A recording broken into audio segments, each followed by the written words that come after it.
Hello, everyone. Um, Happy Friday.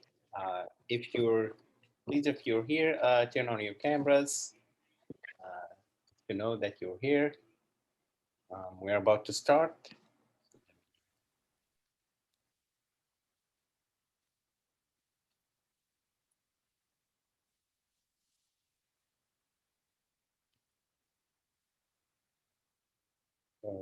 Okay, so okay,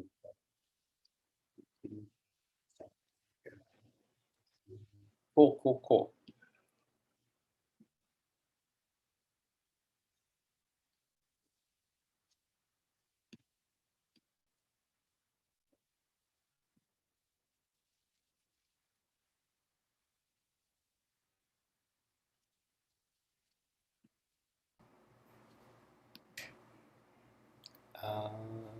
Okay. All right, so we're just going, we have a few slides to finish off from the ethnographic research presentation. And then we're going to switch gear and talk about sampling. And speaking of which, today we're going to end the class like a little bit earlier, like maybe 10 or 15 minutes earlier. And I would post like a short video uh, to make up for that. The reason is we have there's an important meeting like college wide, and I had no way of like changing it. It was physical. Um, so that's that. So the short video would also have like a short quiz, and by short I mean like 2 questions. So I will upload that later today. And so we'll start. So I hope you still remember what we meant by if you've watched or attended Wednesday's lecture. We were talking about ethnographic research, and that's one way of one method for observational research. That is to say, you don't ask people to tell you what they do. You actually go and watch them and see what they do, right? And so we mentioned pros and cons and some examples, and we will finish with this video of like how ethnographic research is applied in marketing research, in product development research. But there are also some limitations for ethnographic research. So let me get to it. I think it's right here.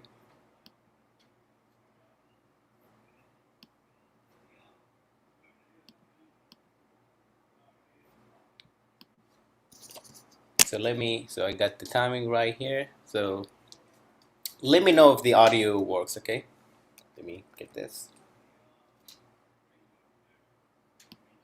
To ethnography. One of the difficulties is that the interviews are very costly and very time consuming. And as a result, it's impossible to get the kind of sample size that many product developers feel they need to do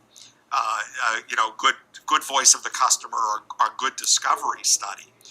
So they tend to rely on relatively small sample sizes.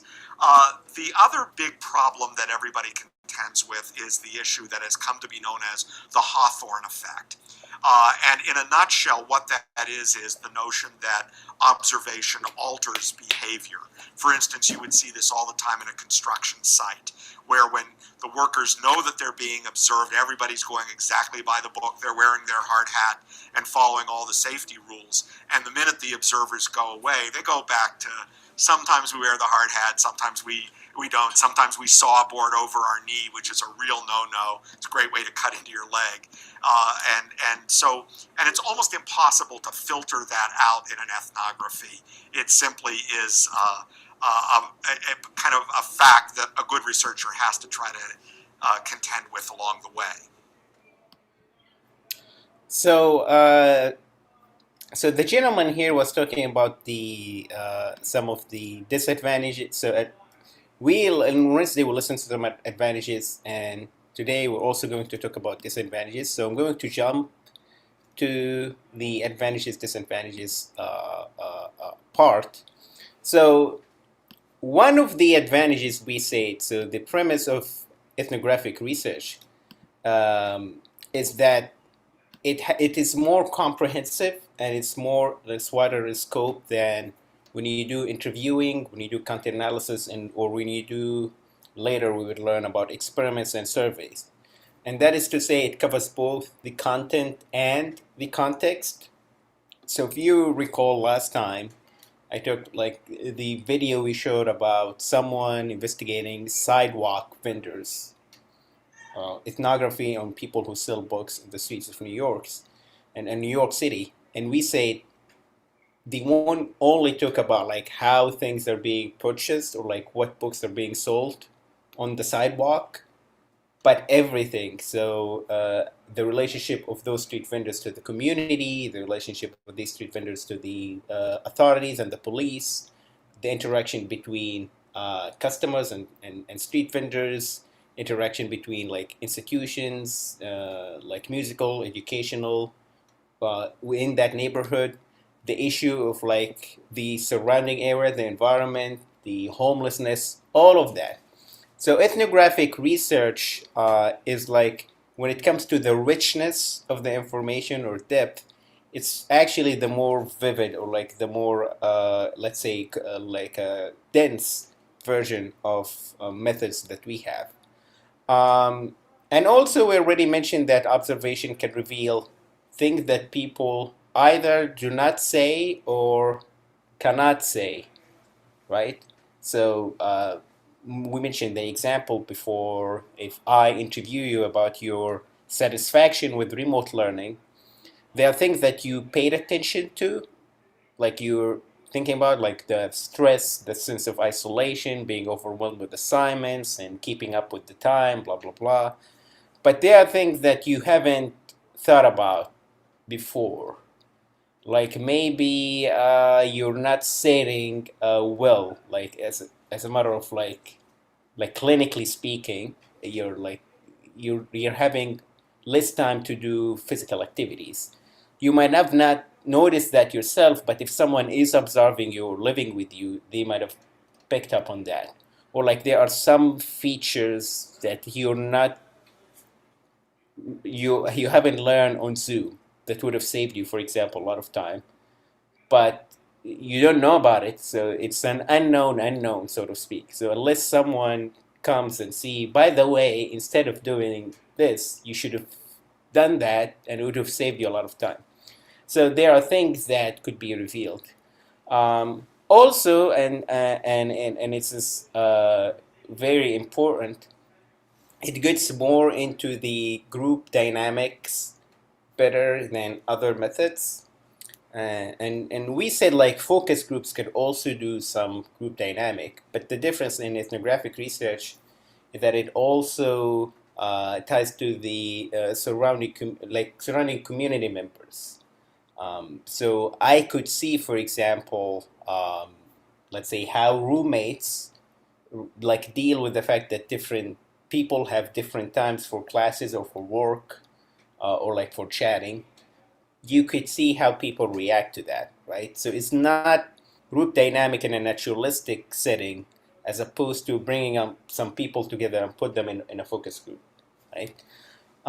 Which then leads us to talk about the most, how to put it, the strongest selling point for ethnographic research is that it's more naturalistic. That is to say, I'm not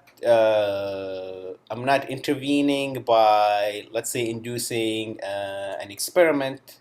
Well, sometimes that happens. I'm not intervening by providing like a list of questions that people then have to answer. I'm actually seeing what they do and what they care about and then asking them about it. So there's less manipulation by the researcher into like the study, right, or the study environment, right?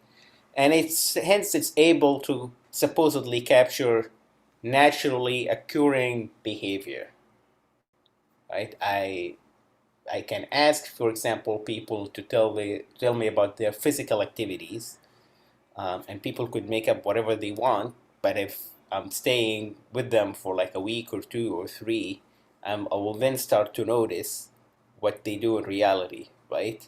and it can be done like by physically being present, or like installing a device, or like a camera recording, those type of things, right? So the idea of observational research is that could capture more naturalistic or naturally occurring behavior. However, and you heard the gentleman in the video was saying, what's the problem, or what could be a limitation of this naturalistic setting? Is it always going to be natural when, like, I mean, the human behavior? Is the human behavior always going to be natural if someone is there observing others? What would be the effect of that, having someone observing you? Yeah, I mean, you may want to like say different things or act different when you know that people are watching.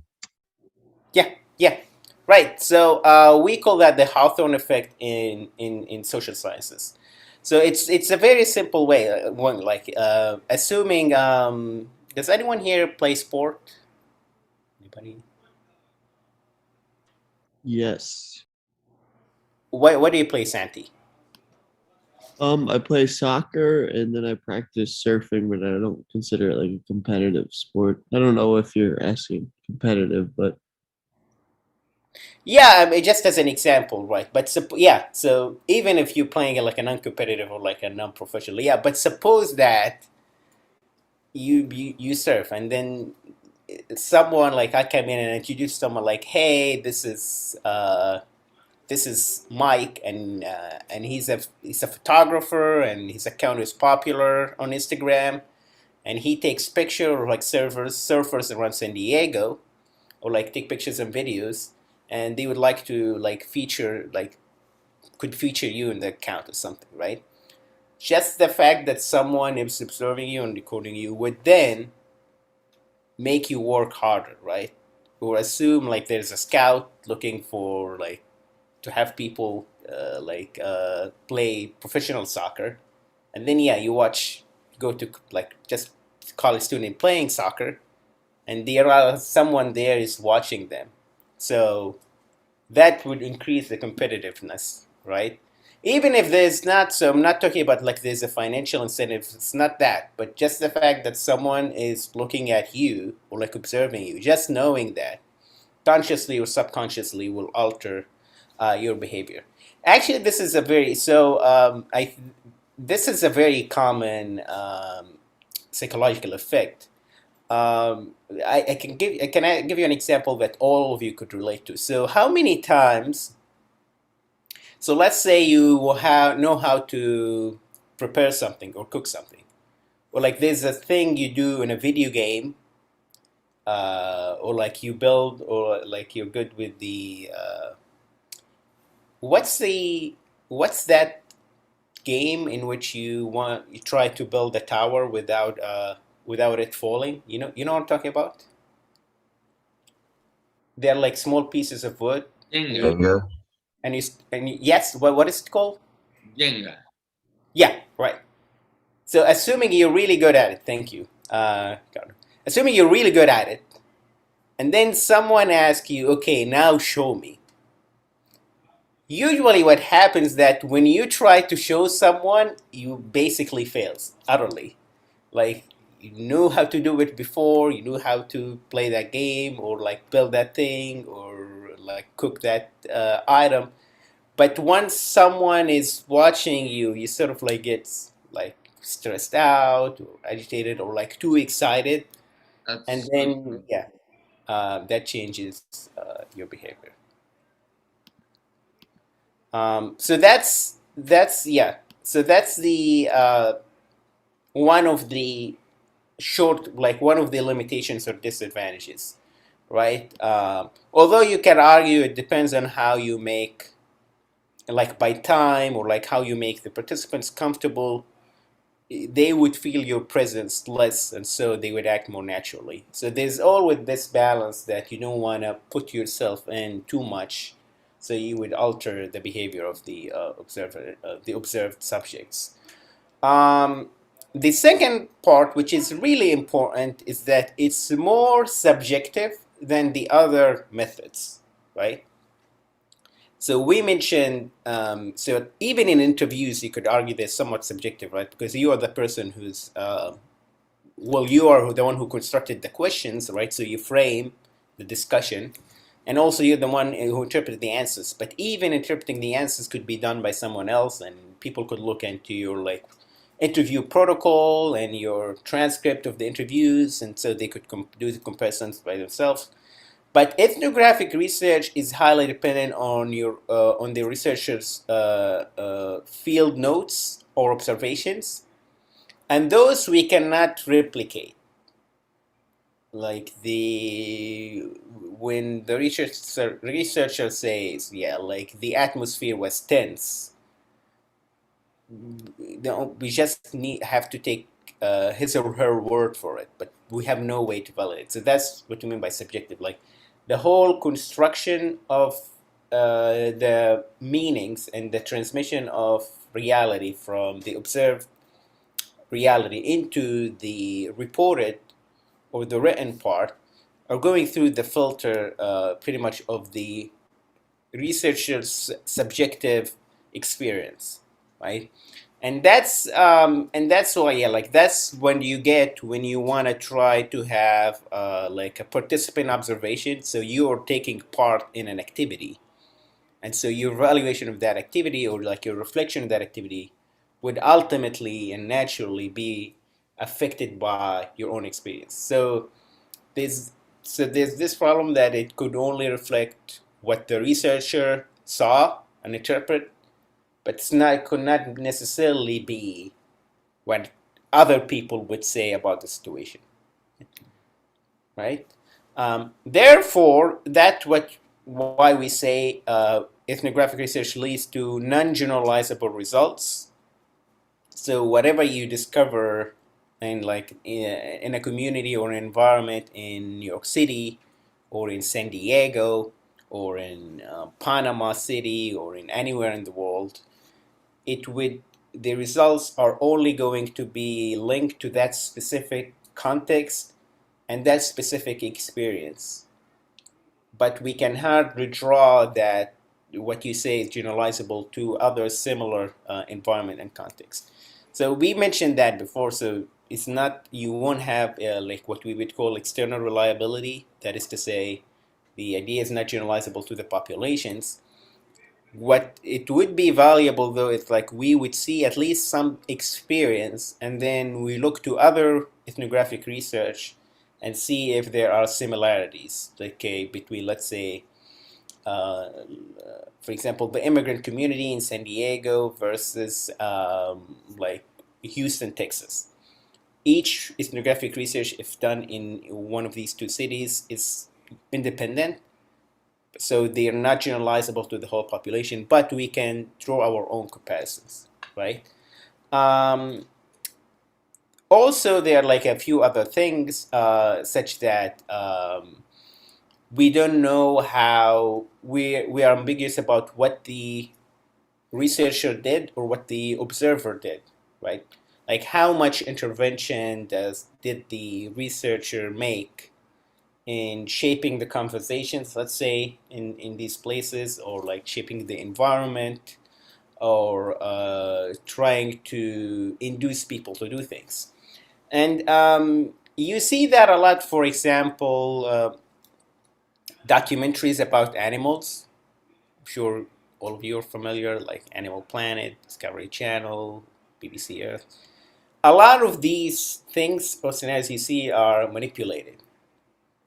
That is to say, the production team sometimes would lead, I don't know, the leopard into a specific place, and then just so happen like there's like a deer in that place, so you would see something like more dramatic, right?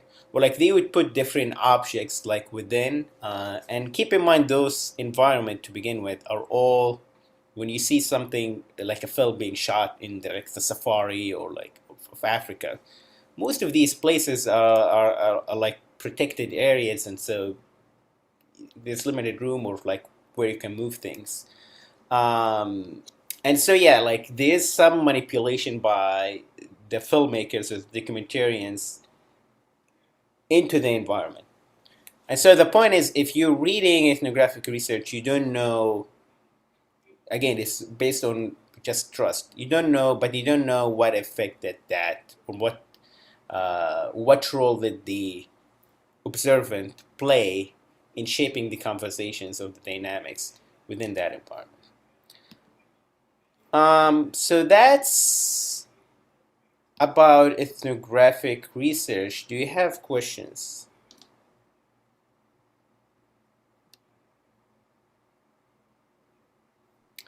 Nope. All right, so I'm going to stop this one. And so now we're going to switch gear to talk about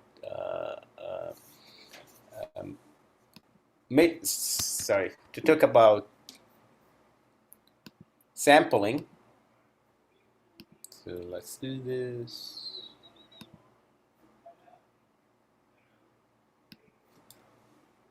Yeah, to answer your question, Yulisa. So the exam guide, by the way, is already uploaded.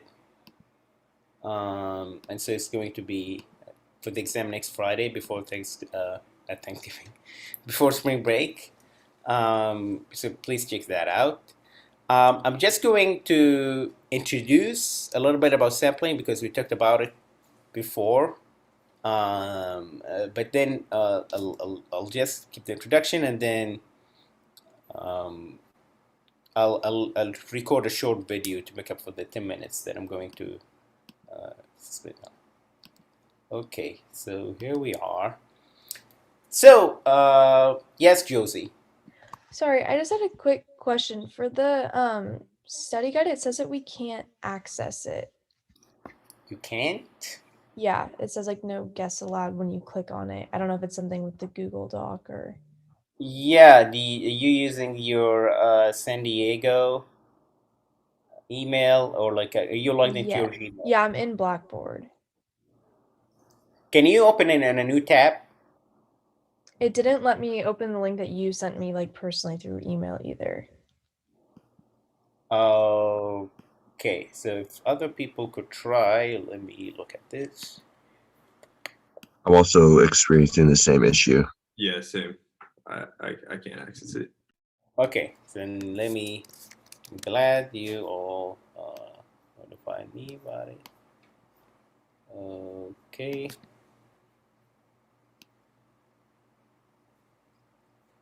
Right, so I see nobody's in here. Is the exam next Friday or is it on Monday? Friday. Okay, thank you.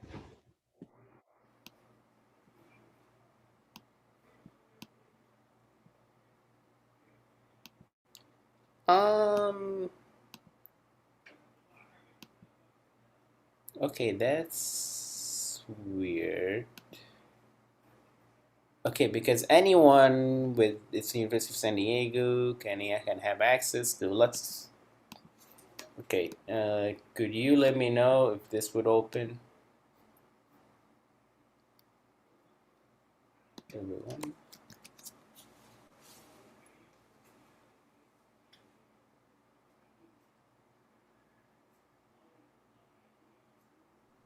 It Yeah, opened. that link works. Yeah. Okay, cool. Yeah, okay. Right.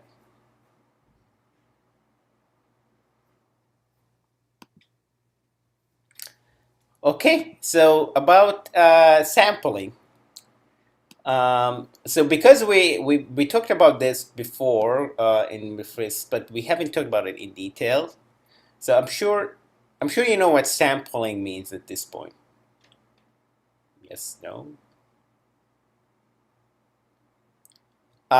Is to sample simply means to select people to participate in a study, right? That's the simplest definition.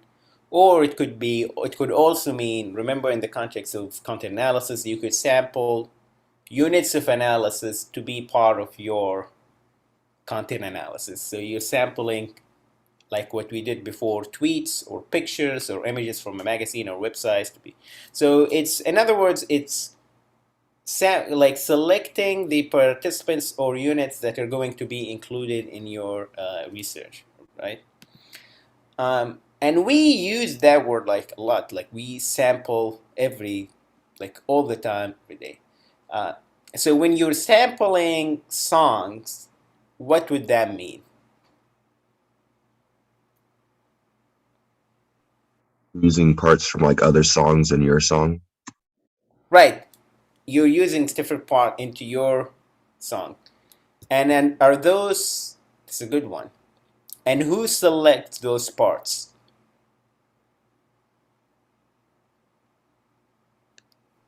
Parts of the song, I mean. Oh, like just whoever's like making it, like Yeah. he just kind of decides like which songs he wants to pick from. Yeah. So the maker, right? So the maker or like the DJ, is the one who's sampling. So that's what we would call then subjective sampling. In our research, we're going to see in a few slides, um, are supposedly being not cherry picked, right? We're going to talk about this, right? So the idea of sampling is we want to take a small number of people, right?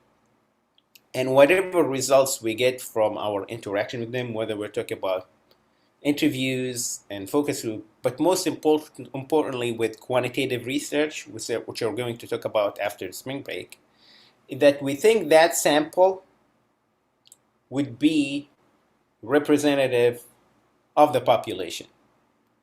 That is to say, if I want to, again, examine like satisfaction of students with remote learning, I cannot, literally, I cannot research or like interview all of the students in the university or the United States, but so I'll just pick a sample of like 100, 200, 300. The question is, how do we know that we chosen the right people to study in the sample, right? How do you know that the sample I've got is the right one? Okay. What do you see like in the image in here, like in the right column? What do you see? Uh, Yeah, I guess the sample needs to be representative of a whole population, and in this case, like green isn't fully represented in the sample. yeah. Okay. Could you by chance, like let's say you're getting 20 like balls. Could you by chance get 19 red and one green, right? So that's what we mean. That's a challenge of sampling. That is to say, we want the process to be as much accurately reflective of the population as possible. Some clarifications about what we mean by the populations and like a sample. So the population doesn't always mean the population of the United States or the state of California. The population is like whatever individuals, countries, objects, organizations, parties that constitute the main focus of your research. So in other words, my research is interested in the performance of athletes under the COVID-19 restrictions. So my population is going to be athletes, okay? Only athletes. The other groups of people won't be part of the population, right, of my study. If I'm studying the population of like butterflies in the Amazon's region, okay, so that's my population. So there's, let's say, like a unique breed of butterflies in the Amazons. So that means I'm not interested in butterflies in North America or in Africa or in Asia. My whole population is going to be butterflies in the Amazon region, right? Sometimes the population is also referred to the universe. So you might read in some papers they would say the population or they would say the universe. Other people would choose, like, would say the population to refer to the group of individuals you're focusing on, and the universe would refer to everyone, and like everyone in the world, right? So unfortunately, sometimes they're used interchangeably, so that might cause confusion. But like, just focus on the difference between, like, what do you mean by population? This population is defined by you, the researcher. It can vary in size depending on what needs. So it's different than, again, it's different than the sample. This is the population you say your research is going to make some conclusion or some insights about. Right? When you study the whole population, we would call that a census, right? So what do you remember about the word census? What census do you know?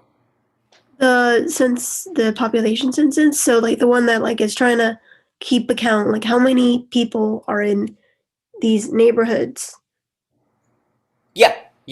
So the U.S. Census, for example, the premise is that it wants to survey everybody, like every living individual in the United States, supposedly take part in the census, and so you can get then information by state, by locality, and by zip code.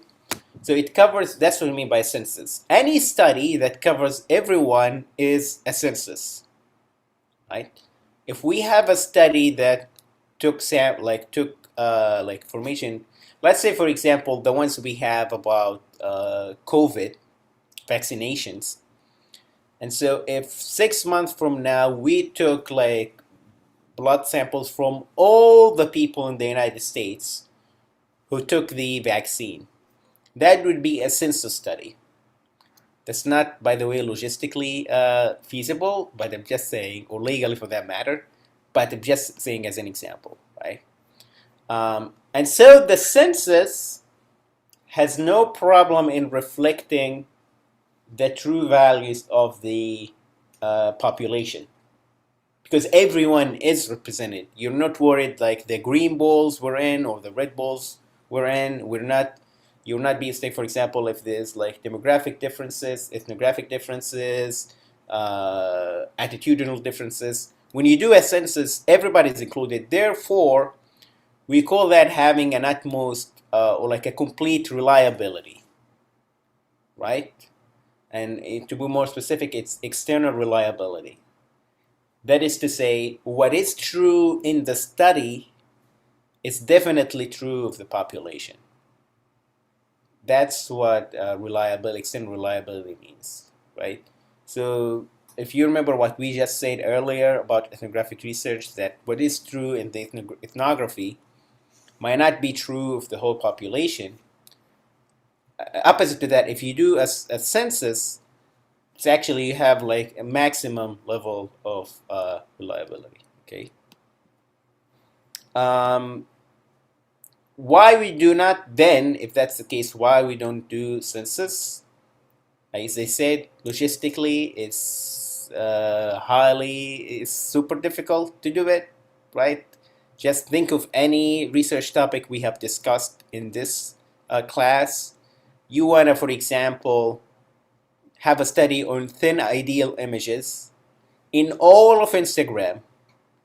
So any image on Instagram that shows like a thin ideal model, you want to include. That's nearly and technologically and financially hardly possible, right? If possible at all, right? So lack of resources, feasibility, okay, and sometimes a lot of data could just make it impossible to conduct the study, all right? So that's the why we don't do census. Hence, what we do instead is sampling, all right? And so sampling it then, because we cannot do census, we at least try to have something as close as possible to what the true population is, right? So we want to see if if you have different categories in your sample, like the groups in your sample, reflect the population. Um,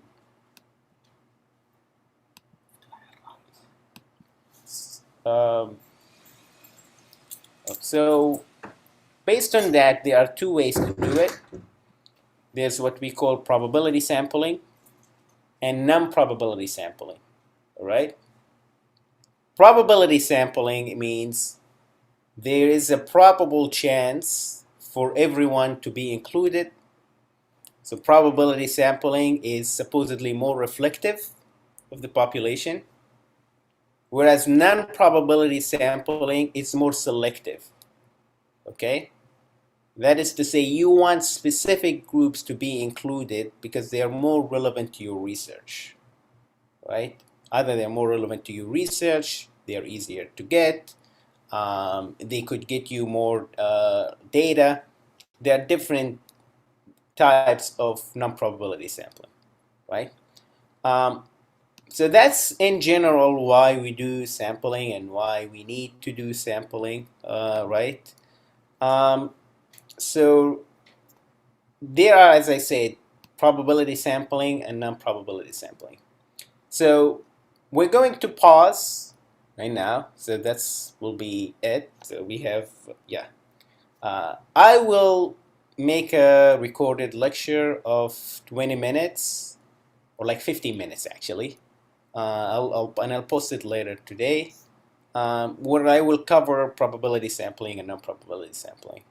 All right, and that'll be it for today. Do you have any questions? I have a question about the quiz. So when is that due? So the quiz is like whenever. Let's make it flexible. So let's say up to next Monday. Okay. And it's not it's not really a quiz, it's just two questions. So while you watch the video, there will be like two questions within the video and you need just to click on Panopto. Okay. Yeah, they're just, honestly, it's just attention checks. That's to be, yeah. So, got it? Okay, so that's it for today. So I hope to enjoy your weekend and I hope to see you next time.